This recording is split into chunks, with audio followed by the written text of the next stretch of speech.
যে আমরা তো হাইড্রো ইলেকট্রিসিটি নেপাল থেকেও আনতেছি। এখন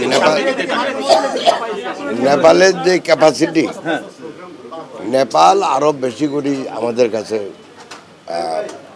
বিক্রি করতে চায়, কিন্তু সেটা তো ইন্ডিয়ার মাধ্যমে আসতে হবে। তো ট্রান্সমিশন লাইনের ইস্যুটা আছে।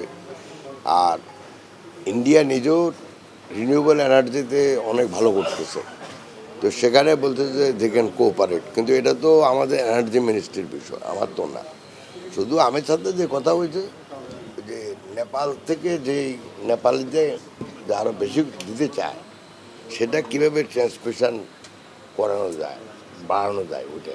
বাই এনভায়রনমেন্টে অন্তত ইস্যু আছে অন্তত 50টা। হ্যাঁ, তো এখানে ওই তো ক্লাইমেট চেঞ্জ, কার্বন ট্রেডিং, তারপরে ফরেস্ট, আমাদের বাঘ নিয়ে একটা অ্যাগ্রিমেন্ট আছে, আমাদের হাতি নিয়ে একটা অ্যাগ্রিমেন্ট আছে। তো এখানে অনেকগুলো অ্যাগ্রিমেন্ট আছে যেগুলি মানে কাজ করতেছে, কিন্তু আরও অ্যাক্সিলারেট করা দরকার। জলবায়ু দূষণের মেন হলো ওরা অলরেডি কার্বন ট্রেডিংটা ইন্টারন্যাশনালি খুব ভালো করতেছে।